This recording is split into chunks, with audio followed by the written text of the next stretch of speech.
Audiobook, Jus Resumos. Processo Penal, Aula 26. Medidas cautelares diversas da prisão no processo penal.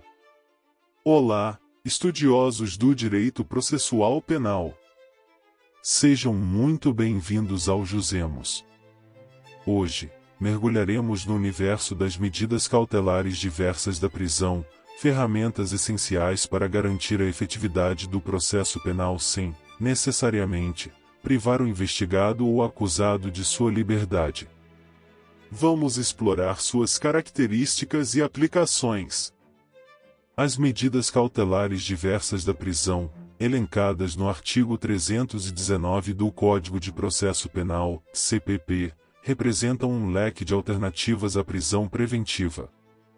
Elas são aplicadas quando, apesar de existirem os requisitos para a decretação da preventiva, fumus comissi delicti periculum libertatis, o juiz considera que tais medidas são suficientes e adequadas para alcançar a finalidade acautelatória. A lei as prioriza, refletindo o princípio da subsidiariedade da prisão. O artigo 319 do CPP, com a redação dada pela Lei nº 12.40311, apresenta as seguintes espécies.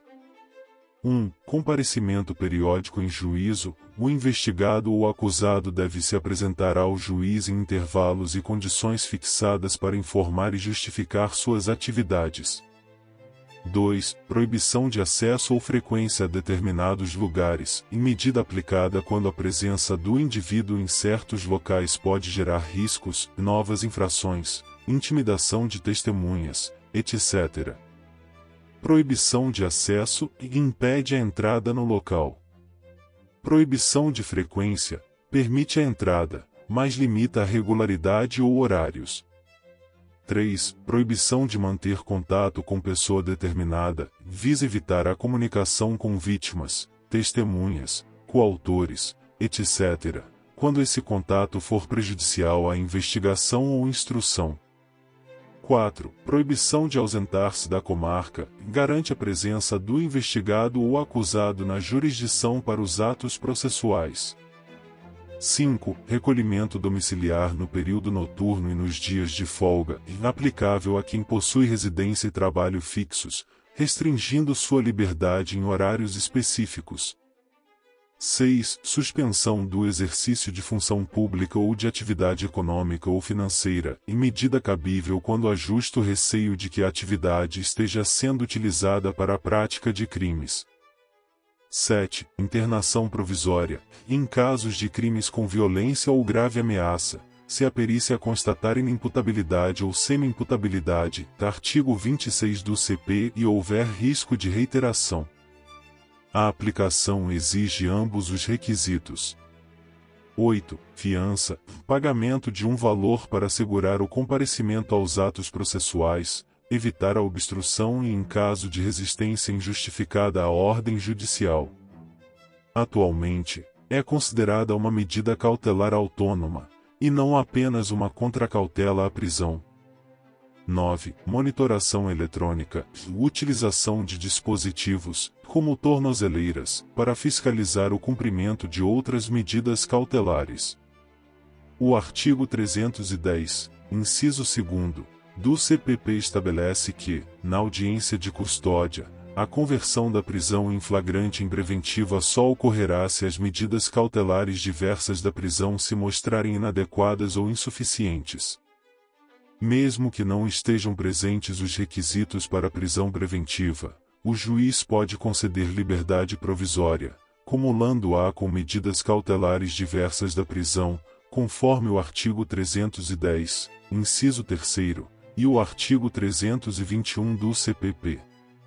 O artigo 321 reforça que a liberdade provisória é a regra na ausência dos requisitos da preventiva, podendo ser condicionada às medidas do artigo 319. A aplicação dessas medidas deve observar os critérios do artigo 282 do CPP. Necessidade: a medida deve ser necessária para a aplicação da lei penal, investigação, instrução ou para evitar a prática de infrações. Adequação: a medida deve ser adequada à gravidade do crime, às circunstâncias do fato e às condições pessoais do investigado ou acusado. As medidas podem ser aplicadas isolada ou cumulativamente, primeiro do artigo 282 do CPP. A decretação ocorre a requerimento das partes, TMP, querelante, assistente ou, na investigação, por representação policial ou requerimento do MP, segundo do artigo 282 do CPP. A regra é o contraditório prévio, terceiro do artigo 282 do CPP, com intimação da parte contrária para se manifestar em 5 dias. Exceções se aplicam em casos de urgência ou perigo de ineficácia, devidamente justificados e fundamentados. O descumprimento das obrigações pode levar à substituição, cumulação com outras medidas ou, em último caso, à decretação da prisão preventiva, quarto do artigo 282 do CPP. Adicionalmente, o artigo 320 do CPP prevê a proibição de ausentar-se do país, com comunicação às autoridades de fiscalização e intimação para entrega do passaporte em 24 horas. Na sentença absolutória, o artigo 386, parágrafo único, inciso 2º, do CPP determina a cessação das medidas cautelares aplicadas provisoriamente. Importante lembrar que a decisão absolutória não possui efeito suspensivo. Nesta aula, exploramos as medidas cautelares diversas da prisão, compreendendo sua função como alternativas à prisão preventiva, suas diversas espécies e os critérios para sua aplicação. Vimos que elas visam garantir a efetividade do processo penal de forma menos gravosa à liberdade individual, sendo aplicadas quando suficientes e adequadas ao caso concreto. Com este tema, encerramos nossa análise das medidas cautelares pessoais no processo penal. Esperamos que este conhecimento seja valioso para seus estudos. Se este conteúdo foi relevante para seus estudos, não se esqueçam de curtir, compartilhar e se inscrever no canal Jusemos para acompanhar as próximas aulas. Deixem seus comentários e dúvidas abaixo. Até a próxima, e continuem aprofundando seus conhecimentos no fascinante mundo do direito processual penal.